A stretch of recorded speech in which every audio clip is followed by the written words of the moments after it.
ओम शांति। 6/4/1982 की अव्यक्त मुरली। हेडिंग है दास व अधिकारी आत्माओं के लक्षण।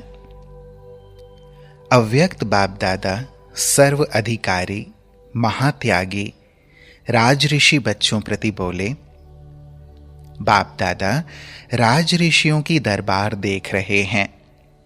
राज अर्थात अधिकारी और ऋषि अर्थात सर्व त्यागी, त्यागी और तपस्वी। तो बाप दादा सर्व ब्राह्मण बच्चों को देख रहे हैं कि कहां तक अधिकारी आत्मा और साथ साथ महात्यागी आत्मा दोनों का जीवन में प्रत्यक्ष स्वरूप कहां तक लाया है। अधिकारी और त्यागी दोनों का बैलेंस हो, अधिकारी भी पूरा हो और त्यागी भी पूरा हो, दोनों ही इकट्ठे हो सकते हैं। इसको जाना है व अनुभवी भी हो। बिना त्याग के राज्य पा सकते हो। स्व का अधिकार अर्थात स्वराज्य पा सकते हो।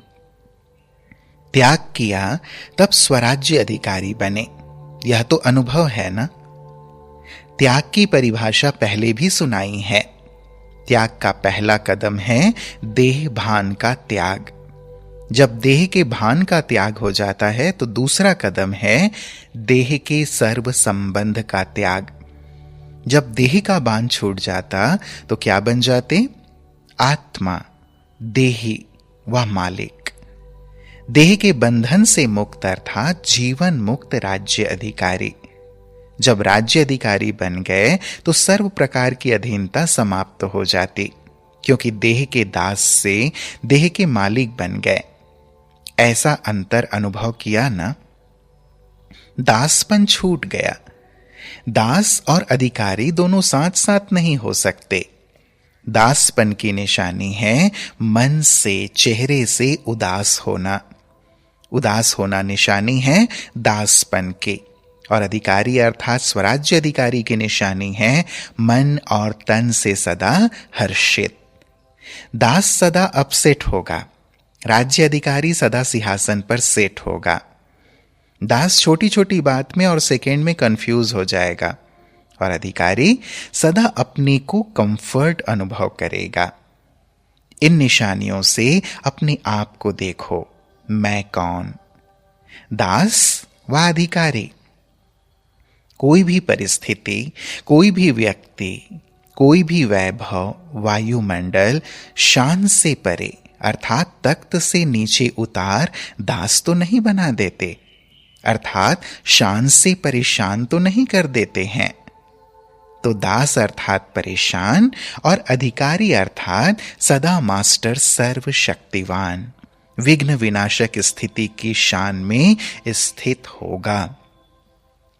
परिस्थिति व व्यक्ति वैभव शान में रह मौज से देखता रहेगा।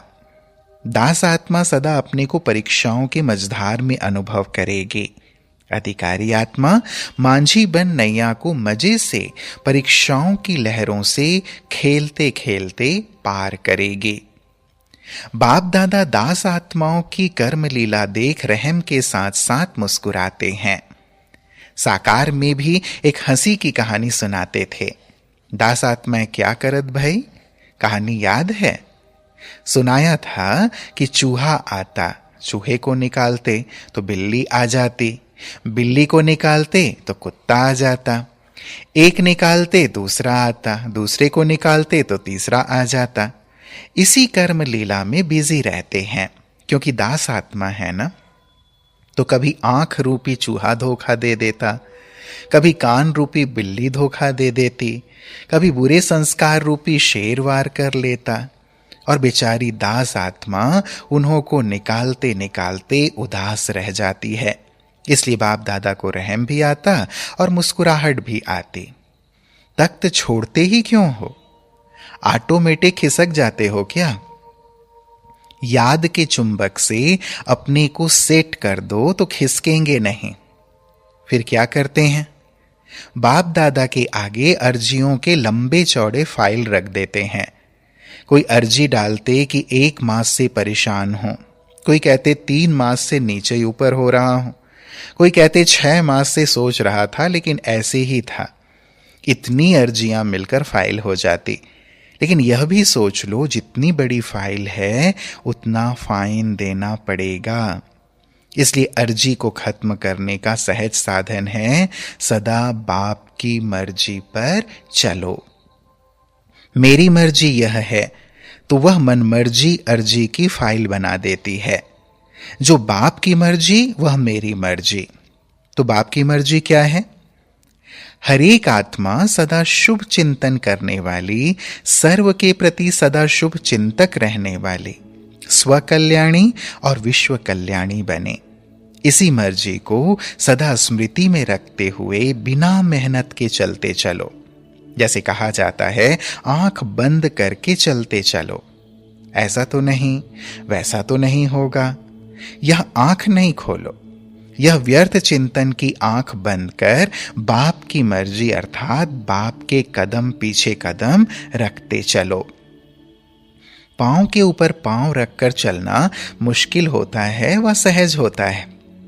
तो ऐसे सदा फॉलो फादर करो, फॉलो सिस्टर, फॉलो ब्रदर, यह नया स्टेप नहीं उठाओ। इससे मंजिल से वंचित हो जाएंगे। रिगार्ड दो लेकिन फॉलो नहीं करो। विशेषता और गुण को स्वीकार करो लेकिन फुट स्टेप बाप के फुट स्टेप पर हो। समय पर मतलब की बातें नहीं उठाओ। मतलब की बातें भी बड़ी मनोरंजन की करते हैं। वह डायलॉग फिर सुनाएंगे, क्योंकि बाप दादा के पास तो सब सेवा स्टेशंस की न्यूज आती है, ऑल वर्ल्ड की न्यूज आती है। तो दास आत्मा मत बनो। यह है बहुत छोटी सी कर्मेंद्रियां। आंख, कान कितने छोटे हैं, लेकिन यह जाल बहुत बड़ी फैला देते हैं। जैसे छोटी सी मकड़ी देखी है ना, खुद कितनी छोटी होती, जाल कितनी बड़ी होती। यह भी हर कर्मेंद्रिय का जाल इतना बड़ा है, ऐसे फंसा देगा जो मालूम ही नहीं पड़ेगा कि मैं फंसा हुआ हूं। यह ऐसा जादू का जाल है जो ईश्वरीय होश से, ईश्वरीय मर्यादाओं से बेहोश कर देता है। जाल से निकली हुई आत्माएं कितना भी उन दास आत्माओं को महसूस कराएं, लेकिन बेहोश को महसूसता क्या होगी। इस स्थूल रूप में भी बेहोश को कितना भी हिलाओ, कितना भी समझाओ, बड़े बड़े माइक कान में लगाओ, लेकिन वह सुनेगा? तो यह जाल भी ऐसा बेहोश कर देता है। और फिर क्या मजा होता है? बेहोशी में कई बोलते भी बहुत हैं, लेकिन वह बोल बेअर्थ होता है। ऐसे रूहानी बेहोशी की स्थिति में अपना स्पष्टीकरण भी बहुत देते हैं, लेकिन वह होता बेअर्थ है। 2 मास की, 6 मास की पुरानी बात, यहां की बात, वहां की बात बोलते रहेंगे। ऐसी है यह रूहानी बेहोशी। तो है छोटी सी आंख, लेकिन बेहोशी की जाल बहुत बड़ी है। इससे निकलने में भी टाइम बहुत लग जाता है, क्योंकि जाल की एक एक तार को काटने का प्रयत्न करते हैं। जाल कभी देखी है? आप लोगों के प्रदर्शनी के चित्रों में भी है। जाल खत्म करने का साधन है सारी जाल को अपने में खा लो, खत्म कर लो। मकड़ी भी अपनी जाल को पूरा स्वयं ही खा लेती है। ऐसे विस्तार में ना जाकर विस्तार को बिंदी लगाए, बिंदी में समा दो। बिंदी बन जाओ, बिंदी लगा दो, बिंदी में समा जाओ। तो सारा विस्तार, सारी जाल सेकंड में समा जाएगी और समय बच जाएगा। मेहनत से छूट जाएंगे। बिंदी बन बिंदी में लवलीन हो जाएंगे। तो सोचो, जाल में बेहोश होने की स्थिति अच्छी, वह बिंदी बन बिंदी में लवलीन होना अच्छा। तो बाप की मर्जी क्या हुई? लवलीन हो जाओ। जबकि झाड़ को अभी परिवर्तन होना ही है, तो झाड़ के अंत में क्या रह जाता है? आदि भी बीज, अंत भी बीज ही रह जाता है। अभी इस पुराने वृक्ष के परिवर्तन के समय पर वृक्ष के ऊपर मास्टर बीज रूप स्थिति में स्थित हो जाओ। बीज है ही बिंदु। सारा ज्ञान, गुण, शक्तियां सबका सिंधु व बिंदु में समा जाता है। इसको ही कहा जाता है बाप समान स्थिति। बाप सिंधु होते हुए भी बिंदु है। ऐसे मास्टर बीज रूप स्थिति कितनी प्रिय है। इसी स्थिति में सदा स्थित रहो। समझा क्या करना है? देखो, दोनों जोन की विशेषता भी यही है। कर्नाटक अर्थात नाटक पूरा किया, अभी चलो लवलीन हो जाओ। और यूपी में भी नदियां बहुत होती हैं, तो नदी सदा सागर में समा जाती है। तो आप सागर में समा जाओ अर्थात लवलीन हो जाओ। दोनों की विशेषता है ना, इसलिए शान से लवलीन स्थिति में सदा बैठे रहो, नीचे ऊपर नहीं आओ। आवागमन का चक्कर तो अब पूरा किया ना, अभी तो आराम से शान से बैठ जाओ। अच्छा, ऐसे सदा सर्व अधिकारी और सर्व त्यागी, सदा बेहोशी की जाल से मुक्त, आवागमन से मुक्त, मास्टर बीज रूप स्थिति में लवलीन रहने वाले ऐसे राज ऋषि आत्माओं को बाप दादा का याद प्यार और नमस्ते। हम बच्चों का भी ऐसे प्राणेश्वर बाप दादा को, जो हम सबको इतना ऊंच महान बना रहे हैं, उन्हें याद प्यार और नमस्ते नमस्ते नमस्ते। फिर टीचर्स के साथ प्यारे बाबा ने मुलाकात की। सभी निमित्त आत्माएं हो ना, सदा अपने को सेवार्थ निमित्त आत्मा हो ऐसा समझकर चलते हो। निमित्त आत्मा समझने से सदा दो विशेषताएं साकार रूप में दिखाई देंगी। पहला, सदा नम्रता द्वारा निर्माण करते रहेंगे। दूसरा, सदा संतुष्टता का फल खाते और खिलाते रहेंगे। तो मैं निमित्त हूं, इससे न्यारा और बाप का प्यारा अनुभव करेंगे। मैंने किया यह भी कभी वर्णन नहीं करेंगे। मैं शब्द समाप्त हो जाएगा। मैं के बजाय बाबा बाबा। तो बाबा बाबा कहने से सबकी बुद्धि बाप की तरफ चली जाएगी।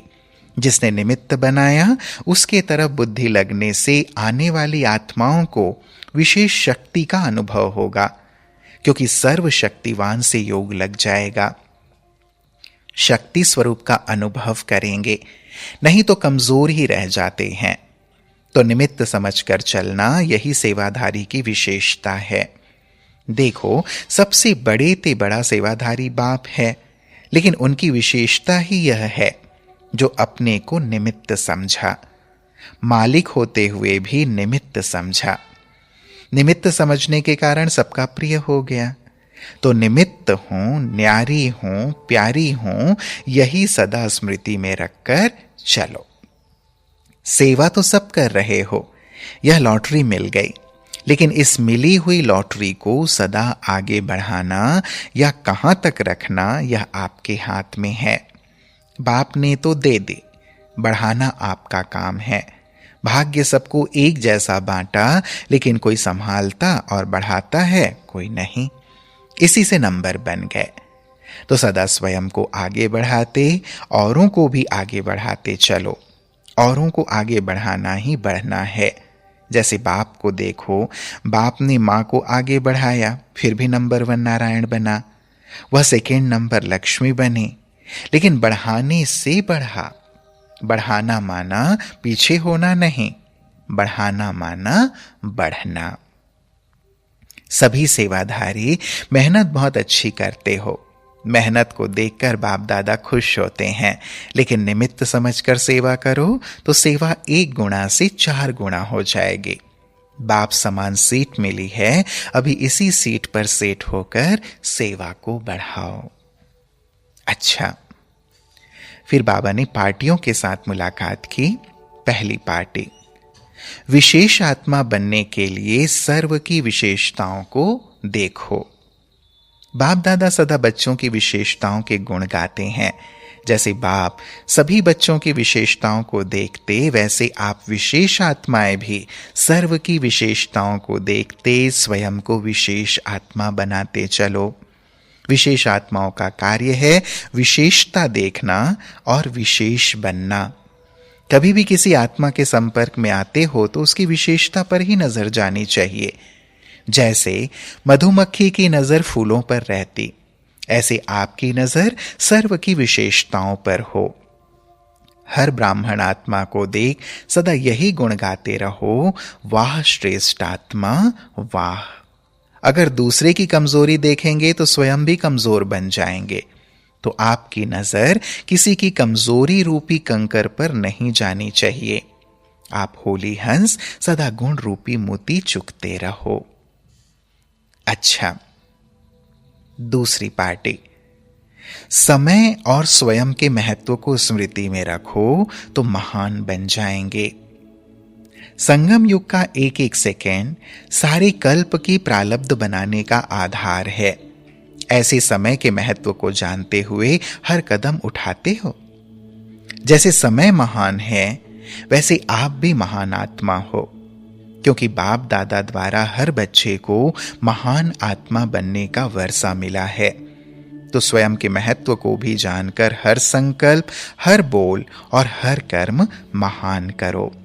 सदा इसी स्मृति में रहो कि हम महान बाप के बच्चे महान हैं। इससे ही जितना श्रेष्ठ भाग्य बनाने चाहो बना सकते हो। संगम युग को यही वरदान है। सदा बाप द्वारा मिले हुए खजानों से खेलते रहो। कितने अखुट खजाने मिले हैं, गिनती कर सकते हो? तो सदा ज्ञान रत्नों से, खुशी के खजाने से, शक्तियों के खजाने से खेलते रहो। सदा मुख से रतन निकले, मन में ज्ञान का मनन चलता रहे, ऐसे धारणा स्वरूप रहो। महान समय है, महान आत्मा हूं, यही सदा याद रखो। अच्छा, ओम शांति।